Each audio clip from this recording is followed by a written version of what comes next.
in January 2017, I got to meet my late great-grandfather's sister. That moment was so special for me. I then made it a mission to now try and find out, where do we actually come from, you know? There's this generation of slaves, and we are all their descendants. And it's from them that we all connect to each other.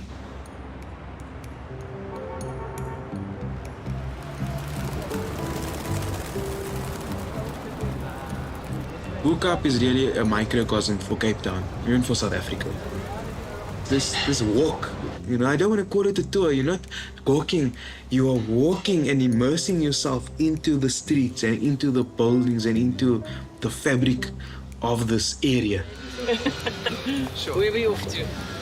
So we're gonna go on a heritage walk, you know, of the Bo-Kaap, but really exploring the spaces that your ancestors lived in. This is the very first building that was built in 1707 by a settler, a colonialist by the name of Andries Thomas. And the purpose for him actually building this was to serve as a market garden. As the Cape was growing, or they termed it then the Cape settlement, the Kaapse Vlak, you know, they realized that they then needed labor to come in and assist with, you know, tending to this garden and, you know, restocking these ships, right? The solution would then actually be to kidnap humans from the other colonies and bring them to the Cape to assist with tending to the colony or tending to the settlement. And so slaves were then brought from all across the world. Slaves were brought from, believe it or not, Rio de Janeiro in Brazil.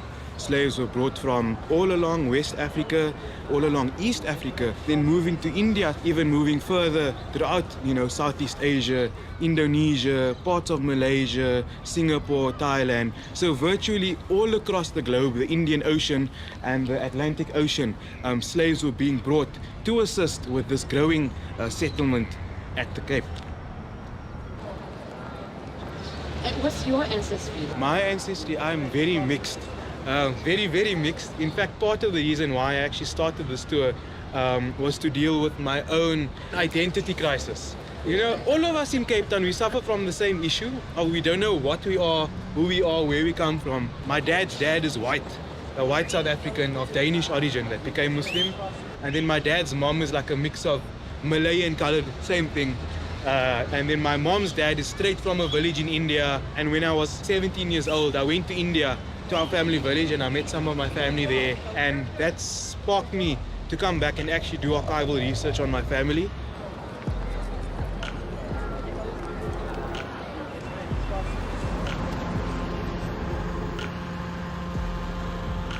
I'm sitting in this colonial building of an archive, and like, what they were telling me was true, you know? It's like all these stories now coming to life. My mama's stories and my mom's stories and my pa's stories and everybody's stories.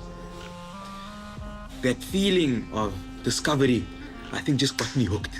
And I just went on this chase of trying to find as far back as I can on all these different sides of my family, you know.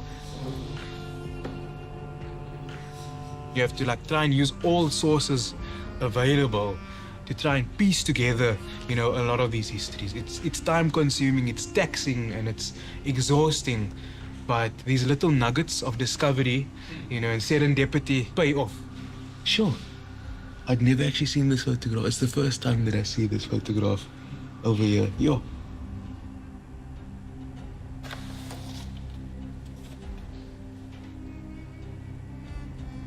I wouldn't say I'm the most emotional person, but there's probably been 1 or 2 times where I've been looking for something for years and I could never find it. And I'm going through a different batch of documents, and as I'm paging, there it is, to my surprise. And I actually had a tear or two in that moment, because you become so invested into this life.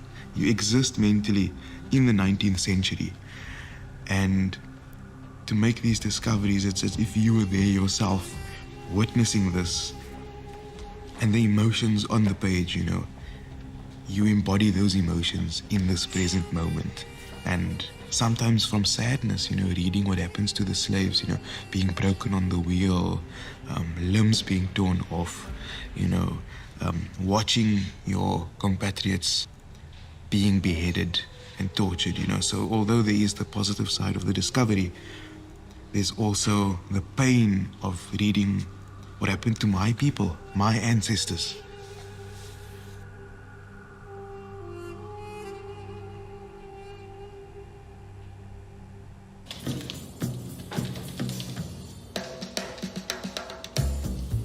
I want to celebrate my birthday, and I want the people that I like having around me to celebrate it with. This is my kitchen. This is going to be my space for the next, I think, 8 hours. I guess my star is the chicken biryani. I need to soak that rice. I need to cook my meat because I need to get this thing into the oven. Hi, Salam. Thanks for coming.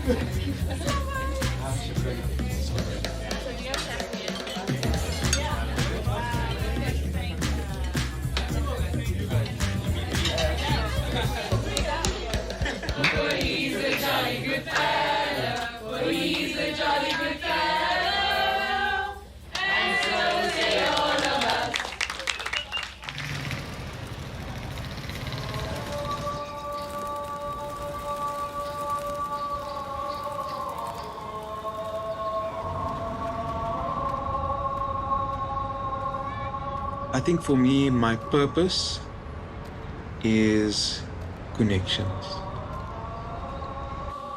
Connections of love, connections of sharing, connections of heritage, connections of religion, connections of food, connections of language, connections of politics, connections of every kind is what makes us human.